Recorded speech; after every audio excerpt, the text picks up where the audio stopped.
हरे कृष्णा। राधे राधे दोस्तों, आज के वीडियो में सुनिए मार्गशीर्ष मास माहात्म्य का 14वां अध्याय। पर उससे पहले सुनिए भगवान श्री कृष्ण की लीला की एक बहुत ही अद्भुत कहानी।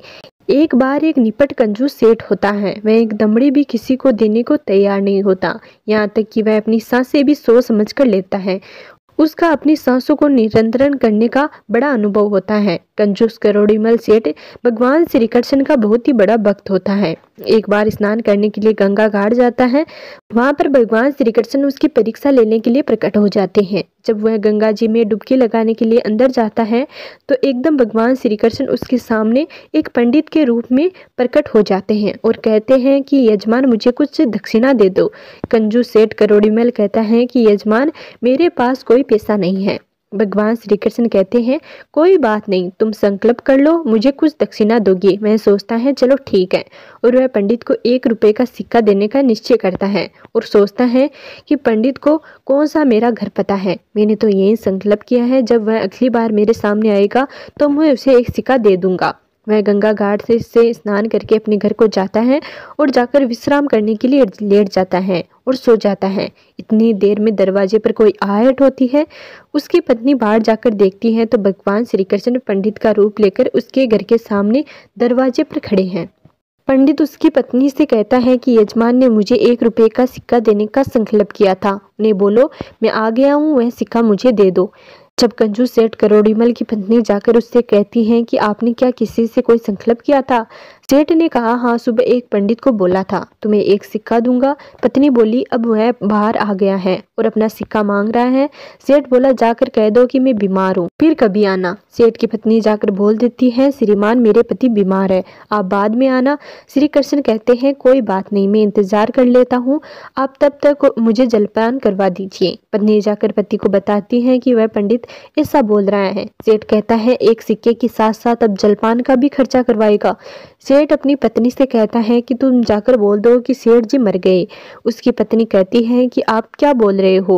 वह कहता है, ऐसा करना ही पड़ेगा, नहीं तो यह पंडित नहीं जाएगा। उसकी पत्नी जाकर कह देती है कि श्रीमान, मेरे पति मर गए हैं। भगवान कहते हैं कि कोई बात नहीं, मैं जाकर पूरे गांव में खबर कर देता हूँ कि सेठ जी नहीं रहे, आप अकेले कहाँ पूरे गांव में घूमती फिरेगी। थोड़ी देर में सारा गांव इकट्ठा हो जाता है और सेठ की पत्नी बार बार यही कहती है कि मेरे पति जिंदा है, वह नहीं मरे। तो सभी कहते हैं कि यह तुम्हारी मोह माया है, इसलिए तुम्हें लग रहा है कि वह जिंदा है, क्योंकि सेठ जी का अपनी सांसों पर पूरा नियंत्रण था, इसलिए उसने पूरा समय अपनी सांस से रोक रखी थी। बात सेठ की सब सैया तक पहुंच जाती है। इतनी कंजूसी से 1 सिक्का देने को तैयार नहीं, मरने को तैयार है। भगवान सोचते हैं कि अब मैं क्या करूं। जब गांव के लोग उसे अंतिम यात्रा के लिए ले जाने लगते हैं तो वह पंडित लोगों से कहता है कि मुझे सेठ के कान में कुछ कहना है। लोग कहते हैं, कह लो, वैसे भी मर गए हैं। भगवान श्री कृष्ण कहते हैं कि आंखें खोलो, मैं वैकुंठ से आया हूँ, तुम्हारे लिए जो मांगना है मांग लो। सेठ खुश हो जाता है कि भगवान मेरे लिए वैकुंठ से आए। आंखें खोलते हैं तो क्या देखते हैं कि वही पंडित है। तो भगवान मुस्कुराकर कहते हैं, मांग ले जो मांगना है। सेठ जी कहते हैं, भगवान मुझे कुछ नहीं चाहिए, मैंने जो संकल्प किया है कि 1 रुपए का सिक्का दूंगा, मैं संकल्प वापस लेना चाहता हूँ, मैं 1 रुपए का सिक्का नहीं देना चाहता। भगवान बोले, तथास्तु। तो ये थी भगवान श्री कृष्ण की लीला की एक बहुत ही अद्भुत कहानी। अब सुनिए मार्गशीर्ष मास माहात्म्य का आज का अध्याय। भगवान कहने लगे कि इस प्रकार माघ से शुक्ल पक्ष में एकादशी का व्रत करके द्वादशी को दूसरे दिन विद्वानों को यथाविध उपचारों से मत्स्योत्सव करना चाहिए। मार्गशीर्ष माह की 10वीं के दिन बुद्धिमान नियम से स्थित होकर तथा विधि देववाचन कर अग्नि कार्य करे। शुद्ध चित होकर प्रसन्नता से शुद्ध वस्त्र पहने, संस्कृत द्रव्य अन्न को पकाकर पंचपद को जाए। वहां पर पैरों को धोकर 8 अंगुल प्रमाण दूध वाले वृक्ष की दातुन करे, दांतों जिव्या की शुद्ध करे और अच्छी तरह आचमन करे तथा आकाश की तरफ देखकर मेरा ध्यान करे।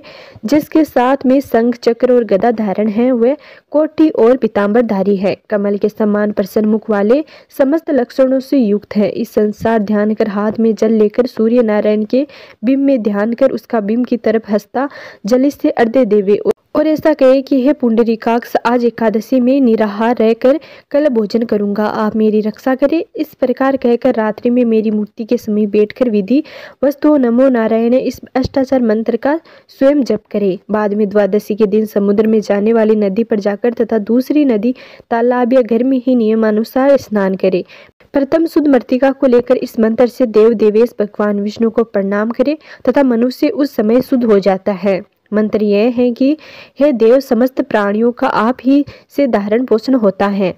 हे सुवत, उस सत्य वचन से मेरे सब पाप नाश करो। ब्रह्मांड में जितने तीर्थ है वे समस्त देवताओं के हाथ से स्पर्श किए गए हैं अतः आपसे स्पर्श की गई है और लड़ाई की गई मिट्टी को उखाड़ता हूँ।